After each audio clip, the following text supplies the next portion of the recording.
ومن الناس من يشتري لهو الحديث ليضل عن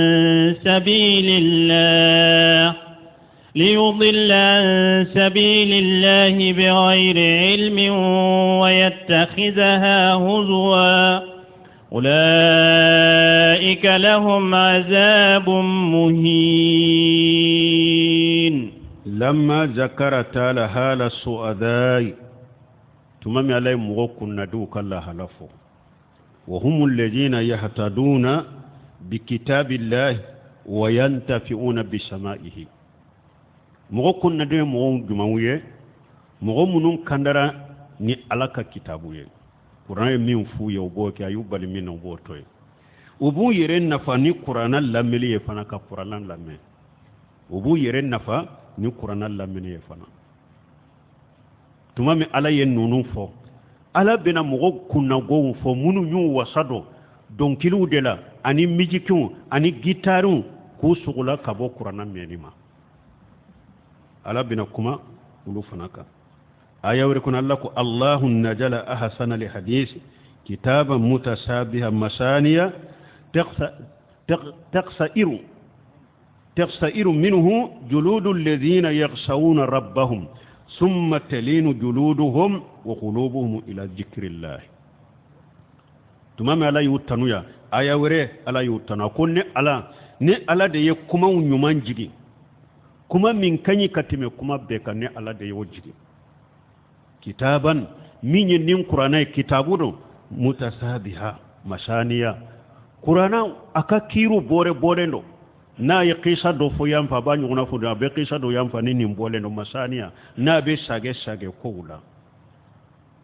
taqshairu minhu juludul ladina yakhshawna rabbahum aw nin qur'ana mo munum be shira alanye ni qur'ana kala na ulu ya lamu ya me ufari kolo be yere de summa talinu juluduhum wa kofe ufari kolo be magaya wa qulubuhum ila dhikrillah anu dusuku kata alaka kosumama alaka jonyo kala halafu tuma me ay ni info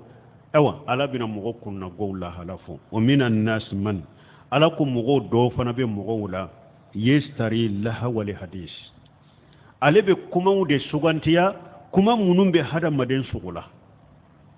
kuma munumbe hada maden sugula kabolla garama kuma munumbe hada maden sugula kabo qur'ana menima kunna du ko folen ko fe atafa bi jikri halil asiqiyai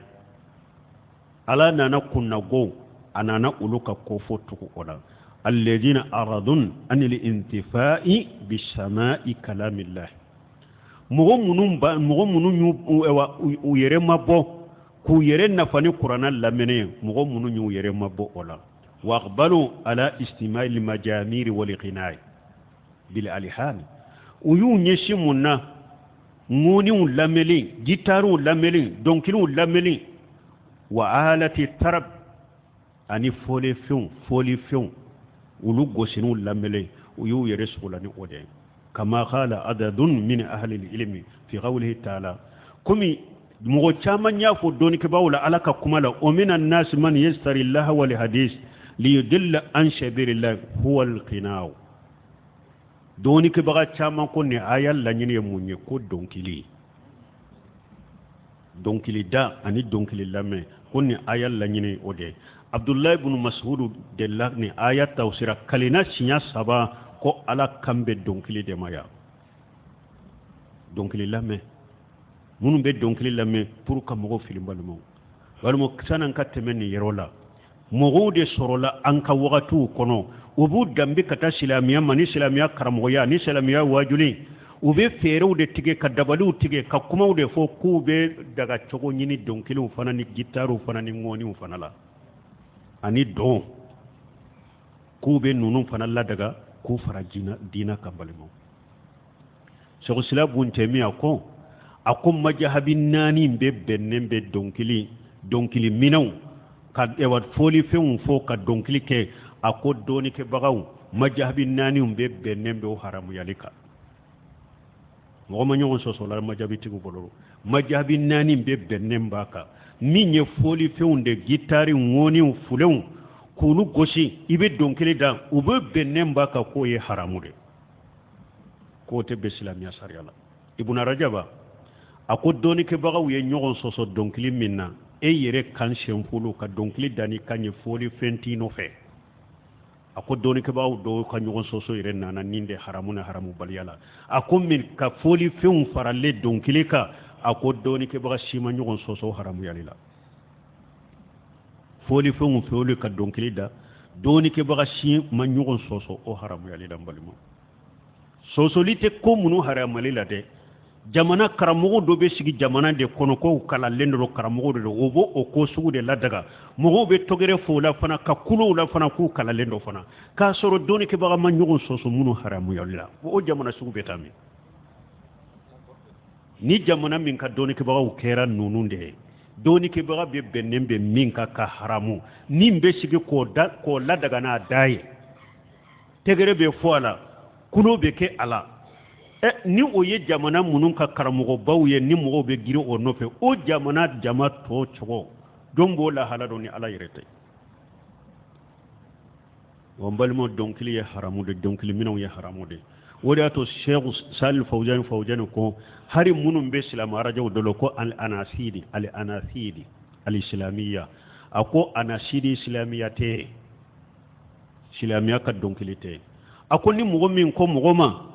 anasidi l'islamiyya donkile munun be ulul lame ika donkile haramole umbla akun nin tigila mogo ka kuma misale be comme ni mogo min ko ika sugune dokke ka sugune doko akun nin kuma be comme ko ni ko mogo ma sugune ta ika sugune ko islamiyya donkile tede ciden tilela munun tumbe uba fo ma ashiru linsadu ali anashidu insadu ani anashidu ko kele wuntede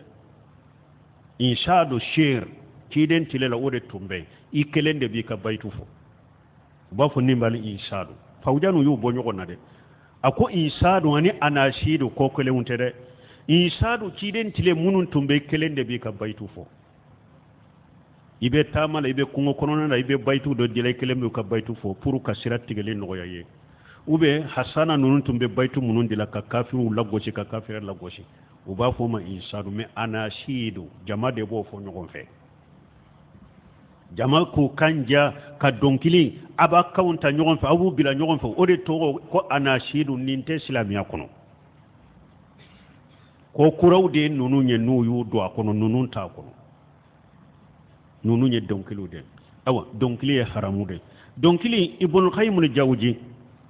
aka kitabu kono inqasatul ihfal kalambaliya de be jamana no parce que kitabu munun dilala ko munun kama to kala jamana kono yere bun gaymu kitabu do be ko inqasatul ihfal qala al imam ibn qayyim rahimahullah ta'ala imamuna ibn qayyim ko kitabu kono min mawani tadabbur al qur'an al qinaw ako ko do be munun be hada madem bali ni te se ka qur'ana tashi i abi bali qur'ana tasilem ali bali qur'ana kala na ko doye munye ko donkili lameli beke sababu ka qur'ana nege de bo mogola donkili lamme beke sababu ka tasini qur'ana e abe mogo bali wala de ako fa huwa yulhi alqalban wa yasudduhu an fahmi alquran wa tadabburihi ako donkili beke sababu ye ka dusukun sugula ani ka tusukun sage kabo qur'ana famuma ani qur'ana tasili dama donkili kadi mununye donkili lamme kadi mununye uni qur'ana koro famu be komi sanni dugu donkili lamme be dusuku abedo dusukun ni nyogon dusukun ni qur'ana famu ni nyogonche abe dusukun sage kabo qur'ana famu de ma abe dusukun sage kabo qur'ana tasili de ma donkili lamme kolo kolo do yennye wal amalu bima fihi donc li lamme be ke sababu fana ka hada madim bali mimbe qur'ana kono ite barake nay donc li boke mogola fal qur'an wal qinaa bul khaymu ko qur'ana ani donc li la yastami'ani fi qalbi abadan nunun te faranjogon kal dusukun kelen kono abada qur'ana ni donc li akon nunun te faranjogon kal dusukun kelen kono lima bainahuma mina tadadi min bunu nyogonce ni ko kelewunte fal qur'anu yanha ani itibaili hawa qur'ana fule ale be hada madem bali kabo nindungo bato dema wa yamuru bil ifati qur'ana be hada madem nyamarani yere mina de o mujanabati sahawati qur'ana be mugo nyamariya ikima bo nindungo dema wal qina'u ya'muru bid diddi jalika kullihi awa qur'ana be mugo bali minna de donc kili be hada madem nyamarani o bede donc lilamme fana abe hada maden nyamare ka tugu nindungo dokon donc lilamme be ke sababu ka hada maden ke jene yakela de donc lilamme be ke sababu ki sama kata nindungo de ma odi ya to sarafu do kali qina baridu jina ko donc liye jene ya sira do de ko donc liye jene ya sira de sira munum be hada maden sama kata jene ya ma donc liyo do de qur'ana be hada maden nyamara kibali nindungo de ma kirama qur'ana bi nyamara ni yere mina de kabo jene yama qur'ana bi nyamara ni iki yere mabo nindungo dala me donkili be i nyamara ni nimbede qur'ana bi bali fengo fenade donkili bi nyamara ni otanade nono be fesaka faranyon ka dusun kelen kono wa yahsinuhu wa yahiju nufus ila sahawati qur'ana be ko jugu abonye dusukun donkili abe ko jugunye ka masiri dusukun kono de donkili lameli be ke hada madenye ka hada maden lin la sukata nindungo keli dema nindungo keli fayashiru kaminaha nindungo munun dogolembe in nin kono donkili be ulude bo wa yuharrikuha ila kulli khabihi donkili bi lamma kata ko jugu bedema donkili bi lamma kata ko jugu de burma donc ni mugom anyini kali della ka keya ko ewa munna donkile haramu yara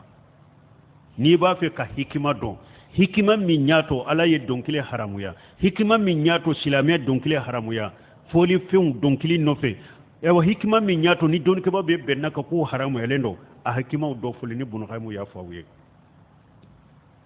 donkili lamme bi sagi kata abe dusukun sagi kabu qur'ana famuma abe dusukun sagi kata qur'ana tagsilima donc lillamme be hada maden sama kata jene yadema ki sama kata nindungo dema ki ewa illa su kata kojugu bedema awambalmo donc li foli fun haramu de do silama sarla me ci de nyen nim fode ube munun foko karamogo do nube sigi ka donkili la daga ka gitaru dalaga ka ngona la daga ci de nya fo ako wala yakunanna min ummati aqwamu yastahilluna lihira wal harira wal qamaran wal maajifa nimbe sahil bukhari kono ci de ko mugo bena soro ne kam mantula yastahilluna lihira hira munye jeneya ube jeneya la daga wal harira harira fini minni ala ya doni haramu ya cewka obon la daga wal khamra ube dolo mini la daga wal maajifa foli fen foli ka donkili da wo fana la daga ci don ko bena ke akera uba make mi alamatun nabuwa nunu nyetta masire ka ci den kan nabi nyuma ya iranna aye kuma munun fo abe kene ka bi munu haramu de mogo bakke kulu de daga ewa balaw ni ereje soso kera balaw sugu do ye jiyan kono jankon ko jamanu ala yere de ba dando ala bennani video mani be video kunkurunu dila ala bennani dina bennani lagara ko ben nankariya cide bennani sebo bennani galombe tige bideu be chari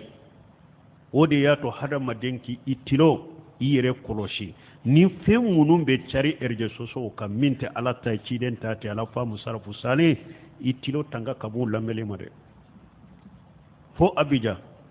kunu muso do de bidon do uwe a chaman de cinema pour kuma kakuka aya soro do ye bidon cimanya ay fase maso kalame me fo abija ko dora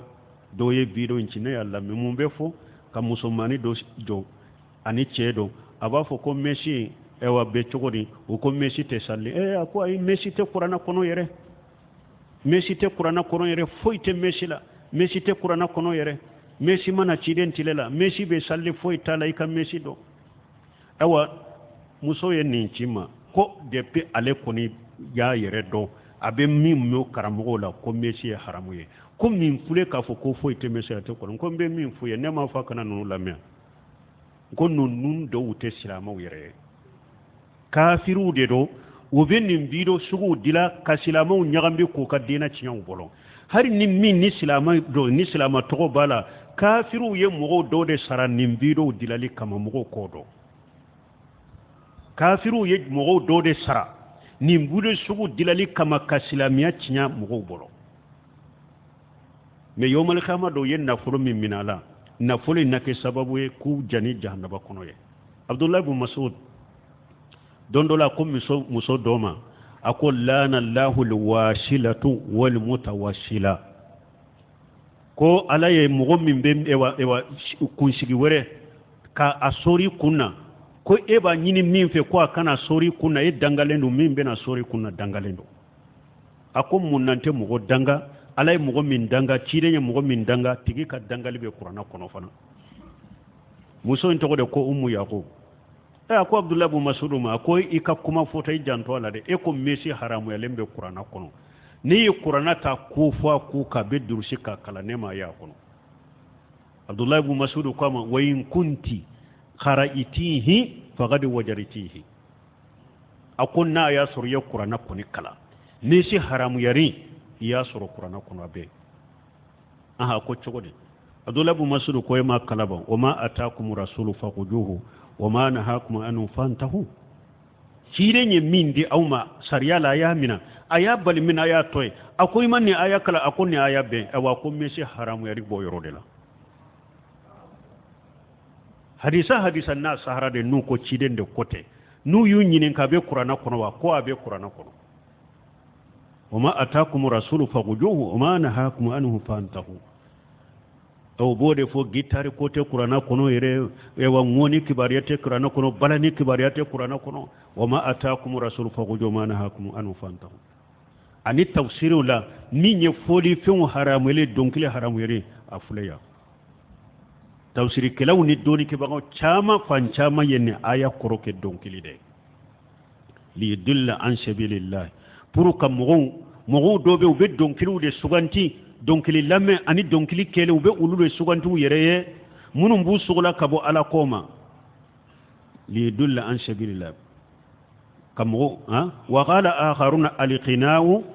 wa limajamiru doni ke ba wure ko minan nas man yastari Allah wa li hadisi li yudilla an sabilillah huwa alqina'u an ko do ko donkili wa qala akharuna doni ke ba waro ko alqina'u wal majamiru ko donkili ani ngoni foli wa khila anni bi qawli yastari lahu wal hadisi istira'u al muqanniyati min al jiwari don ko de oyede ka donkili da non munum be donkili da muso munum be donkili da kwa ulusara o kana donkili da iye nonum be tawsiri ko non balimo comme hari ni do ni furubu bolo no beta jikri dara munul luwe ko jikri dalaw fule be fuye gitari be goshi ngoni be goshi ko jikri dalaw e fana be ulu sara wa mugaybu sara wa sara wa bi saba yomal qiyamah do ni wa bi saba ni wa muga ala bi nyinin kala qiyamah kene ka jabu labede ibe jabu min fala jabu labede ko jikri dalaw ko furube e bolo be tu luwe fule be fuye gitari be goshi ngoni be goshi o ubu kan yere ku kanja ube donkili la ko ye jikiri daye nunu ye jikiri dawde donkili de nunu ye mogo beta nunu luwe ka wori do ula kana luwe u kana donkili da ko konyo be e bolo ko ube denkundi doni ke ba u ka tawsiri fule bun ka siri kono yi shembe ni ayala donc ni ayala nyine yode kata donkili da naw luwe ukana donkili dawiye kata musomani uluwe ukana donkili da iye koni ayal la nyine yode Allah wal hadis Abdullah ibn Mas'ud de la kanyine ka do ba fo ko be jikri do fo konni ka donkili koni abeye ka salli ciden ka nin ka donkili minya ka donkili ke ne mene ala ko de ba ka donkili la mogo ni fule de ba no fe gitari ba no fe ngoni ba no fe abe bedde kono walli cew ko lile mbala ko ale be donkili dala abe ala togo fo abe siden ka salli fo na ya fo yoromi ala fana ba ko sumani dangade ka danga ya abdullah bu masru nyin ka wazkuruni azkurukum ko ala ko yin kosuma ba kosuma ko yala mugo munun ka donkili dan kono na be ala kosuma ala bu kosuma ba ako ho ala bu kosuma ni dangade ala bu kosuma ni dangade ala kan kisala kan tanga e wambali mon janko muso abe cewula be muso la telefoni falende do nin gittare nun donkilo la hari telefoni do soneri donkili date an ka so yere kono sisa de misiru yere kono na la ala bato yoro yere donkili be da misiri de kono kawto safala kawto arakana kawto kalana donkili be da misiru kono ngoni be gasu misiru kono gittare be gosu misiru ko miziki be gosu misiru kono hari so yere te kenemala yere te misiru kono nani bato yoro yere aw ma hada madon cogoya aw ma dusuku cinya cogoya dusuku be cinya lendo hada madem be dusukun korolen bala be dusukun korolen bela be dusukun cinya lendo lafiyate mundo abenni ala sosode e may wasu tayara jinna bana tayara wasu tayara nin donkeli sababu belebele ba bala donkeli lamme sababu belebele ba de bala nabi hada madem dusukun cinya ka wasu bila ila ka shaytanin wula su ku bila ila awa bi munafiqiya yere de fale dusukun kono don ke bawo da ka kumala munafiqiya abo de fale dusukun kono sira do kata jene ya de ma ala kan kisala kan tanga awa donkili minaw mo ma nyogo so haramu yalila minan kile min dagara ni islamiya ye nogo yake aka goshi furula o ye jembe dronde aw kelempew foli few na jembe dronde dagara ni konyobe ke muso dama har o kere o yere cete ka jembe fo la yere ayire muso ka jembe fo aka donkilu do fo nani ni te donkilu mununa kan jali te donkili nununa koro jugute donkili mununa ni walli cewtawu kamme pour ka furu bange jembe doron sino a foli fen to be haru ube e wajido benyara kono ka filem birala ka gosha be haramu a foli fen sugu be haramu ni jembe kelende silame sare noya ke odela o ka fo muso dama ko fo furu la pour ka furu bange abe jembe do mi adaba da tugulendo da fitini o da yelelendo mi dobe o fitini da fula be da tugulendo a fitinirama be a kumbaba be ulu be haramu ulu ye haramu de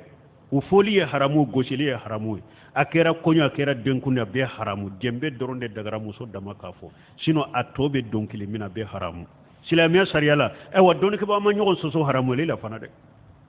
shawul silabun teme ko majabi nani be far la nyogon ko bebbe na haramu yalila shagal bani fana yo kuma kelen fo akum majabi nani minye foli fewnye gitaru ni ngoni ni few akum majabi nani bebbe na wulo haramu yalila o ma nyogon soso la ina karamogo do kanto hari burusula fu karamogo do ko laba nununa nu ewa ngoni foli kaduye ha ewa ngoni fola ubena hari nulu fana kam ulu mununya karamogo ni almamu ni mori uye ewa ngoni fola ubulu fana nege ti modi le nyime uyu fana trompene one ko ninte fen juguye ko mori de ngoni de yeninye mori de ngoni fana dilala wati ju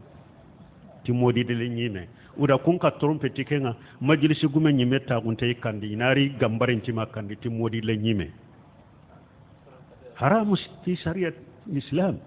nalu nonu ye haramu de daga cogote nunu na majabi nani mbede benna nunu ka doni ke baw bede benna nunu ka kanunu haramu ciden ka hadisade nana nunu na ku haramu